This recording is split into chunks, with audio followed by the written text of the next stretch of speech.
What's up, everybody? Welcome back. I'm Abe, and this is not EVE Online, but it's the EVE Online patch notes. So let's get into it. They came out today, which is Thursday, May 7th, and let's see what we have in store for us. I'm not going to click on the bald dude who I probably should know who that is. I don't want to hear from him. I just want to read what's here. All right, events. The Capsuleer Day Clash event has begun. Hopefully all of you are getting all of your login bonus loot and stuff already. There was already a giveaway going on, and now there's two at the same time, which is a first for me. So be sure that you're collecting both login awards each day that you log in. So there's it's a big tab at the top. But let's get into it. Secret Eden.com facilities that have been developing and producing Capsuleer Day gifts, among other activities, have come under attack by the Triglavians. These facilities can now be discovered by Capsuleers using the anomaly scanner. They can be found in all areas of space, and their acceleration gates are configured to only allow entry for combat battle cruisers and attack battle cruisers. All right. Defect fixes. Gameplay, they fixed issues that prevented some players from claiming the daily rewards. That's important. And let's go to the complete list. So under balancing, we have increased damage of void, conflagration, hail, and rage ammunition, small, medium, large, and extra large by 15%.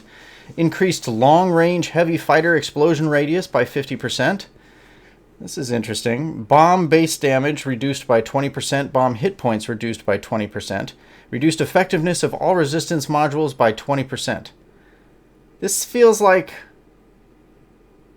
what they did previously.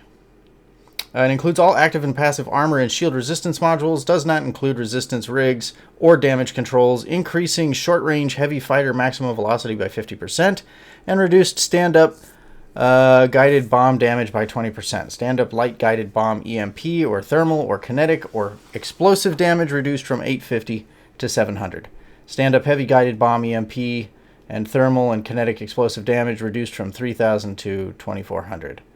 Now, the Hunt event has ended, and that ended on 4/21. Hunt outpost sites and mysterious capsules are no longer found across New Eden. Player capsules no longer have a chance of dropping implants as loot. The Capsuleer Day Clash event has begun on 5/7. Secret, and we already read about those. Graphics, the Avatar Titan received an updated model with higher detailed textures, and I think that, a lot of these are things that we heard about in April. Yeah, the shield module Tiricide, we heard about those. Name changes, new modules, enduring, adaptive, enduring, anti-EM, explosive, kinetic, and thermal. Tiricide pass coincides with the 20% reduction. And all of these other modules were changed. We read about those. We read about all of those last few weeks ago. The volume of all shield hardeners has been set to 5 cubic meters. Meta changes. Under miscellaneous, we have new skillers in the Abyss event, which with daily challenges, and that started on 4/28. That's giving skill points to kills in abyssal sites. So that's a good thing for everybody who's doing abyssal stuff. I know I'm training to do some of the frigate stuff. Ships. They reworked, the carrier support fighter tubes. They go from 2 to 0. Heavy fighter tubes increased from 3 to 4. Super carrier and Titan plate bonus reduced. Wyvern and Aeon fighter bay increased to match the Nyx and the Hell. The T1 faction and pirate battleship. Yep, all of this stuff is stuff that we talked about. Nerfing the Loki. And scan resolution. Freighter hit points, we talked about all those. One interesting thing with the freighter hit points and a lot of these resistance module nerfs is the deep transport. I think they're deep transport. The deep transport ships, the Tech 2 transporter ships before you get to freighters, all are basically worthless now. The EHP, you could, with overheating everything, get them up to like 500k. So it was a nice and expensive but safe-ish way to transport your goods around. Now, with everything heated, it's maybe 100k, 120. So that is grim. Let's see. Structure profiles can now be duplicated. User interface. Removed confirmation pop-up for Empire selection, added it and improved UI elements on the character creation process. I think a lot of these are the same things that we saw previously. Ability to import and export market quickbar. Let's see. We're just going to quickly scan through these. A tooltip has been added to the arrow in character selection that shows wallet balance changes. Text on brackets, text on tabs. Fleet watch list is now in color edit mode by default. Show info windows are now better at remembering what tab was selected. Contents of inventory can now be copied in icon mode. Oh, that's good. That'll make copying out to various websites and tools a lot easier. So that's a nice bump. The universal search bar now has a shortcut. Collapse all button has been added to the hulls and fits. Yep, I've seen that. Improvements to mailing list management interface, including allowing dragging characters into allowed and blocked lists. The list under item group in corporation assets is now alphabetically sorted. Tooltip has been added to ship groups listed as can be fitted to in attribute tab and show info window. This tooltip lists what ships belong in the ship group. It's now possible to copy the information in the lists in the reprocessing window. A helper pointer has been added to the board Corvette button, and ability to format brackets announced on Wednesday, April 15th was made available. Login campaigns, the new ongoing daily login reward campaign has started. They did some defect fixes. Fixed an issue that prevented NPCs from spawning in the Huntmaster Outpost site. They fixed that on 4.16. Fixed an issue that was breaking features in Tactical Overway on 4.20. Fixed an issue that caused confusion about the daily login rewards being auto-injected.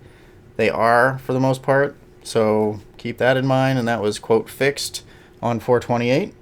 At least the confusion apparently was fixed. They fixed an issue that caused certain drones to not count towards the kills and skillers in the Abyss daily challenge. Fixed that on the 30th. They fixed an issue that prevented players from simulating T3 destroyer stances. And they fixed that on the 5th. And they fixed issues that prevented some players from claiming the daily rewards. They fixed that today. Graphics and audio. The fix will be added in the next monthly deployment, and that's an issue where a capsule could not return to the default skin correctly. So if you have that problem, the fix is coming.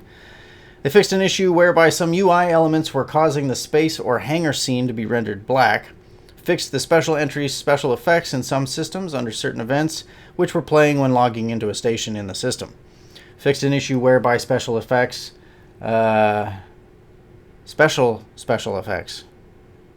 played when entering particular systems to start playing again if inactive client muted was enabled. Corrected the manufacturing output of the low-grade Hydra Omega blueprint. Fixed an issue that prevented the men's Fatal Elite combat boots from appearing in searches. Fixed an issue that caused unintended visual effects to appear on the permaband roadies' skins. Localization, they updated blueprints to reflect new naming conventions from the Shield Hardener tier side. Removed link to capital capacitor boosters from Force Auxiliary Traits tab. Removed mention of support fighters from Supercarrier Traits tab. PvE, stealth bombers can now enter the hunt event sites, which I think are gone now anyway. Technical, they fixed an issue preventing the warning for too high or too low price for advanced buy order and modify order windows from appearing user interface. Okay, that's not a very sensical sentence, but whatever. Fixed an issue with Hypernet Relay that allowed to enter negative values when buying multiple nodes. Fixed an issue that allowed you to enter negative values when buying data cores from R&D agents. Fixed an issue with wallet settings disappearing when stacking windows. Adjusted wallet so the closest LP store will now list the current station if it contains the correct LP store instead of another station in the system. Audio will now play correctly when setting a CSPA charge rather than the maximum allowed value. So a lot of these things are things that we saw earlier, so I'm going to skim through. Error text, give ISK, closest LP store, so that's good. Fixed an icon on officer modules, issue that could cause access list to fail. Frontier Safeguarder, an issue when redeeming auto-activated skins in-game did not give the player the skin. That's problematic. An issue that would cause access lists to fail. Okay. User interface, fixed an issue that caused the current login campaign window to not load properly. The tutorial was not revealing the HUD not revealing itself. Overview overlapping. A lot of this is, I think all of this is for the most part stuff that we saw a couple weeks ago, so I'm just going to breeze through it. Font color choice, skill bar, not visible enough. Layout problem in French localization. Only one line break is included. Daily skilling not showing, or is showing incorrect skill point rewards. Neocom that caused selected items to show duplicates. Alright. Fixed an issue with the ESI where the wars endpoint would return an incorrect result, so that was fixed on 421. Alright, well, nothing new and nothing we didn't see for the most part. Nothing we didn't see, a few weeks ago. And that brings us to the end of May's updates here. So, yeah, I think there we go. Initial release was 4.15. Last update was 5.7. I wish they would highlight the things that changed on 5.7, but they didn't. So, anyway, updates to the update. Thanks for watching. I didn't get any, what's it called?